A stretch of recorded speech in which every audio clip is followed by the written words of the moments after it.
So is it going to be true that 2050 will be the first time in our future where we will actually start to get warmer? I don't know if it's true or not, but I thought it's a really interesting idea to think about in terms of how we move forward, or really how long are you still a prepper when things are going to be going on for a long time? How do you prepare if it's going to be an indefinite, short-term, medium, long-term scenario? So we're going to come back to two old women. We're going to get a few more lessons from them as we talk about this idea of global cooling. What if it does continue through 2050? What does that mean for you? My name is Jill. This is the Road Report. Before we do that, we're going to take a deep breath, hold for 4, exhale slowly for 4, and see you on the other side.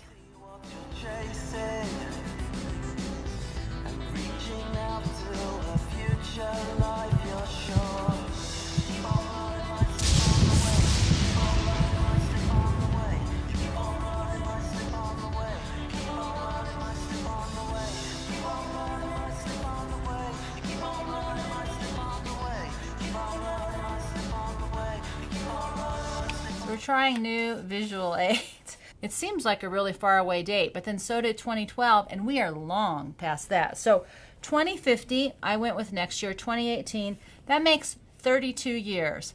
What are you going to be doing in 32 years, and how old will you be? All right, so technically for most of next year, I will be 55.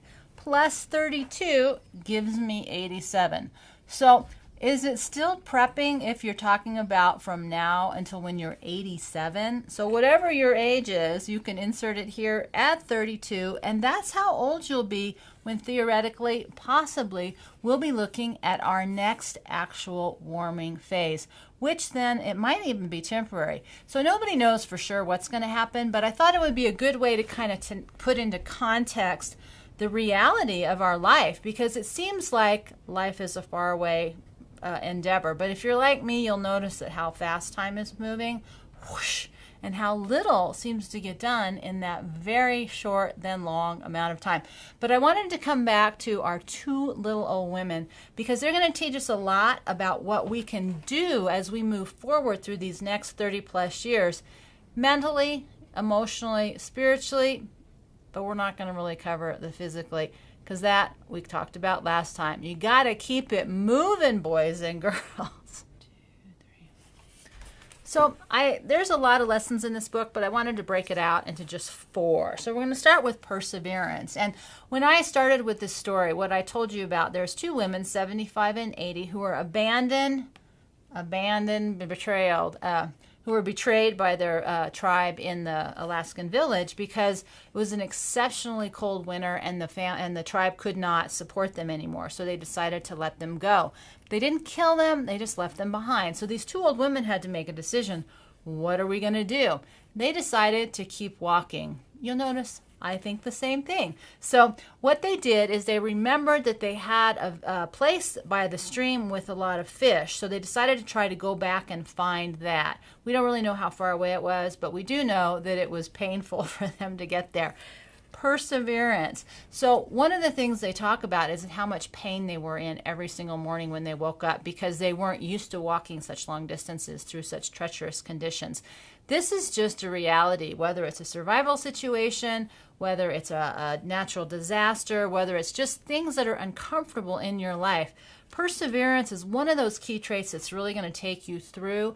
And so when we talk about this idea of maybe 30 plus years of cooling, that's a pretty big chunk of time. It doesn't mean we're going into an ice age, but it does mean it's not a temporary prepper status mindset. It's not a short-term planning mindset. It means it isn't going to get better for most of us, because we're just going to keep getting older and life is just going to keep getting harder.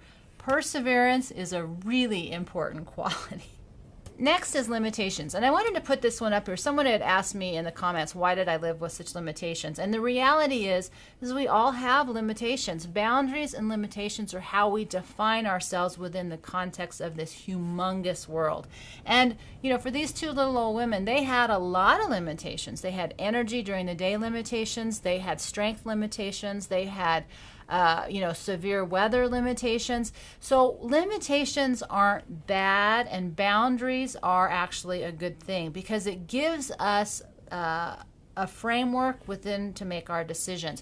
So when I talk about the idea of global cooling up to 2050, I don't know if that's true or not, but I do know that 32 years is a big chunk of time, but it can go by in a flash. And if we allow ourselves unlimited thinking in terms of I have forever to plan, that can get us into trouble. I'm having that conversation with people as I talk about just generally getting older, which I talk about in my Post 50 book, that most people aren't thinking about planning for the future. They're thinking that it will take care of itself someday, somehow.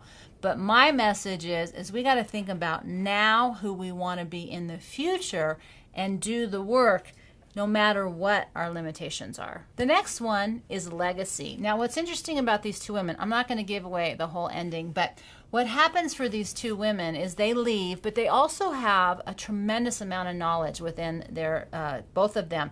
So one of them happens to be a good hunter. The other one happens to be good with a few other things. They have a lot of survival skills between the two of them. And because they have a lifetime of accumulating those skills, they knew how to put them to work for both of them.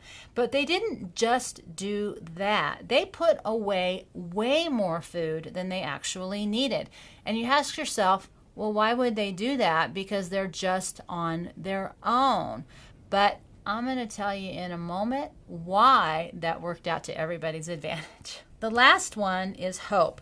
And I'm going to put legacy and hope together because all of us are leaving a legacy. Part of their legacy is hope. Maybe they didn't know how long they were going to live for, right? So how much food do you actually need? But there was also hope for a future undetermined. And as it turns out, their original tribe did find them.